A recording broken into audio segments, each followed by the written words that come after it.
In what ways does your media product use, develop, or challenge forms and conventions of real media products? In many ways, I believe that my product develops and challenges forms and conventions of real media products.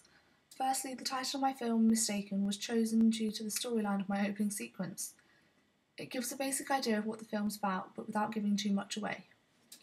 I believe that my title links in with typical conventions of the genre, of which I chose to base my sequence on, as it builds suspense and puts the viewer on edge. My decision to put the title at the end of my opening sequence, which contrasts with the black background, were to create suspense and to convey to the audience how the actress in my opening sequence is mistaken.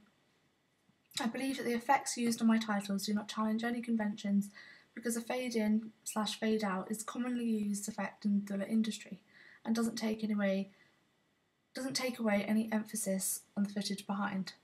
However, the style of font I use I feel challenges conventions due to the sophistication it brings to my media product, as it is clean and simplistic.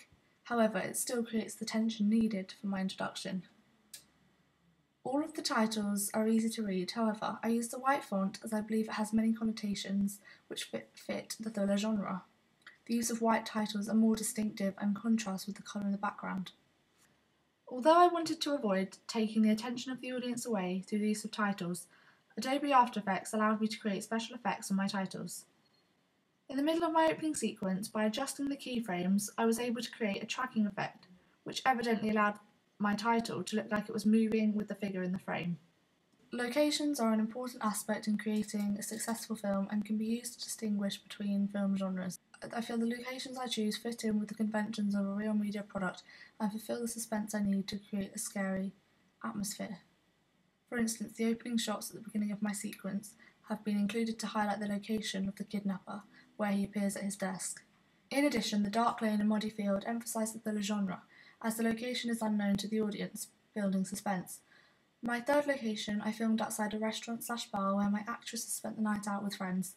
I believe that the thriller genre is established through the locations I've used, as they represent a typical setting of thriller convention. I also included many props in my opening sequence to add to the suspense and to give some indication to the genre. These include a fake taxi license which I made on Photoshop, a kidnap note, posters of missing girls, a radio, a bottle of vodka and glass, and of course the car, which I use as a taxi in my opening sequence. I believe the props I use fit in with typical conventions of the genre, as they leave clues for the audience, keeping them intrigued to what will unfold next. I decided to keep the costumes of my actors fairly simple in order to make it more realistic. My main actress, the victim, wore a dress, jacket and heels to reinforce the stereotypical young female on a night out with her friends. The costume can be seen as outgoing and typical of an 18-year-old, which therefore fits in the conventions of a real media product. Most thriller films choose to keep outfits simplistic so that it doesn't attract the audience's attention to the costumes, but leads them to focus on the narrative. The costume of my male actor, the fake taxi driver, is also simplistic and casual. He wore simple black clothing as he is a middle-aged man, and I believe this would best reflect the character I intended to depict. I use my knowledge of existing thrillers where the murderer or kidnapper usually dresses to hide their identity as much as possible, but without looking too suspicious. I attempted to use a wide range of shots during my opening sequence of my film to meet the expectations of a real media product. I included a cross-dissolve overlapping 2 shots for the duration of the effect to emphasise the change in mood and build suspense. I didn't choose to include any added effects such as slow motion because I believe that my narrative is straightforward but brings the impact in itself, such as the pace of shots which evidently build tension.